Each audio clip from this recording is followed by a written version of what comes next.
Hello, ഞാനിന്ന് കണ്ടകശനിയെ പറ്റി പറയാൻ ആണ്. ഈ 2025 ആർക്കൊക്കെ കണ്ടകശനി ഉണ്ടാവുമെന്ന് പറയാൻ വേണ്ടിയാണ് ഞാൻ ഈ വീഡിയോയിൽ വന്നത്. കണ്ടകശനിയുടെ കാര്യം പറയുന്നതിന് മുമ്പ് ഏഴര ശനിയെ പറ്റി ഒരു ചെറിയ വാക്ക് പറയാൻ ഉദ്ദേശിക്കുന്നു.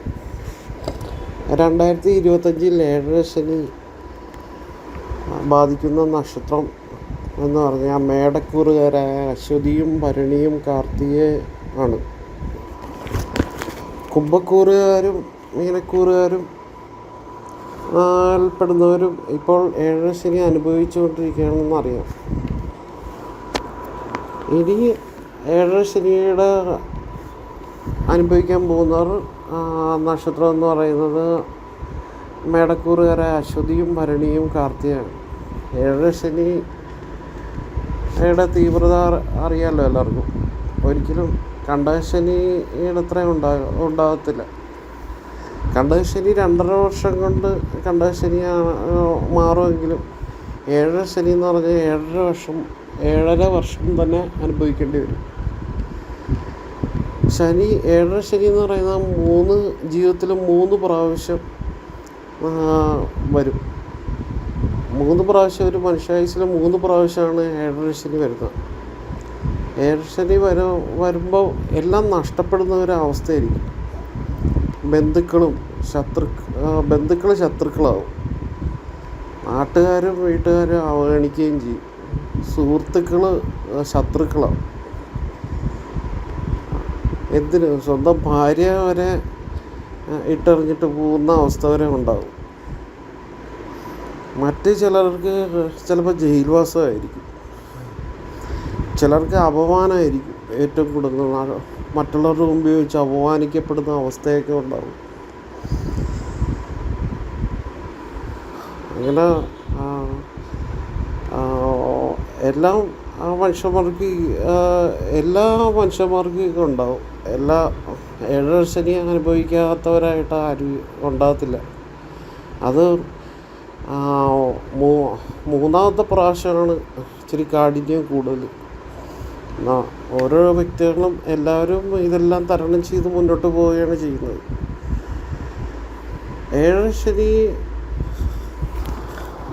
അവസാനം 30 വർഷം വരുമ്പോൾ ഭയങ്കര ബുദ്ധിമുട്ടായിരിക്കും. അസുഖങ്ങൾ, രോഗങ്ങൾ, ദുരിതം, അങ്ങനെ ഒരുപാട് പ്രശ്നങ്ങളുണ്ടാകും.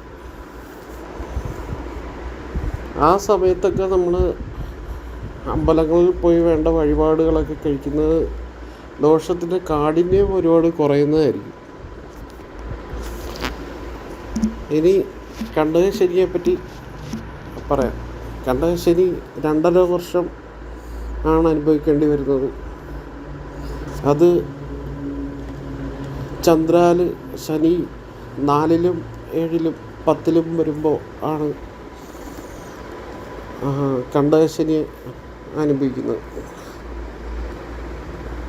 ഈ കണ്ടകശനി ഇനി ആർക്കൊക്കെയാണെന്ന് പറയാം. മിഥുനക്കൂറുകാരായ മകയിരം, തിരുവാതിര, പുണർദം, പിന്നെ കന്നിക്കൂറുകാരായ ഉത്രം, അത്തം, ചിത്തിര, ധനുക്കൂറുകാരായ മൂലം, പൂരാടം, ഉത്രാടം, ഇവർക്കൊക്കെയാണ് കണ്ടകശനി മാർച്ച് 29-ാം തീയതി രാത്രി മുതൽ തുടങ്ങാൻ പോകുന്നത്.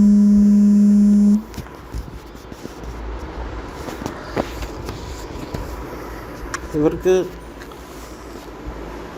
ദോഷപരിഹാരാർത്ഥം അല്ലാതെ ഇതിൻ്റെ കാഠിന്യം കുറയാൻ വേണ്ടിയിട്ട് ശാസ്താവിൻ്റെ അമ്പലത്തിലും ഹനുമാൻ്റെ അമ്പലത്തിലും മഹാദേവൻ, അതായത് ശിവൻ്റെ അമ്പലത്തിലും പോയി വഴിപാട് ചെയ്യുമ്പോൾ ദോഷകാഠിന്യം കുറയും.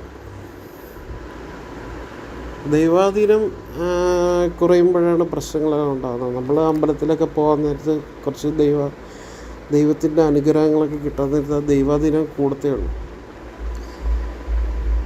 പിന്നെ പോകാനായിട്ടുള്ള മടിയും അലസതയും എല്ലാം ഉണ്ടാവും. അത് എങ്ങനെയെങ്കിലും നമ്മൾ പോകേണ്ടി വരും, എങ്ങനെയെങ്കിലും പോയാൽ പറ്റും.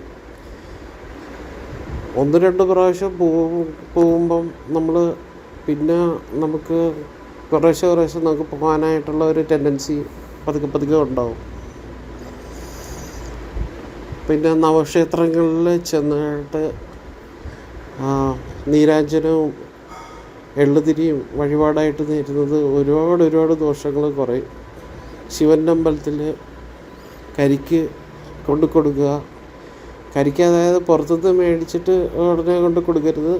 അത് ഒരു ദിവസം വീട്ടിൽ വെച്ചിട്ട് വേണം കൊണ്ട് കൊടുക്കാൻ വേണ്ടിയിട്ട്. പെട്ടെന്ന് ഒരു കടകളിൽ ചെന്ന് കരിക്ക് മേടിച്ചിട്ട് ഉടനെ കൊണ്ട് കൊടുക്കരുത്. ഒരു ദിവസം വീട്ടിൽ വെച്ചിട്ട് പിറ്റേന്ന് രാവിലെ തന്നെ കൊണ്ട് കൊടുക്കുക. പിന്നെ കുടുംബക്ഷേത്രത്തിൽ വേണ്ട വഴിപാട് നടത്തണം. ഈശ്വരൻ കൂടെ ഉണ്ടെങ്കിൽ തടസ്സങ്ങളൊക്കെ എല്ലാം മാറി എല്ലാം നല്ല രീതിയിൽ വരും.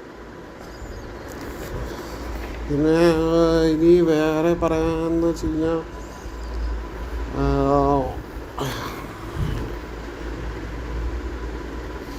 എല്ലാവർക്കും നന്മകൾ വരട്ടെ, അത്രേ പറയാനുള്ളൂ.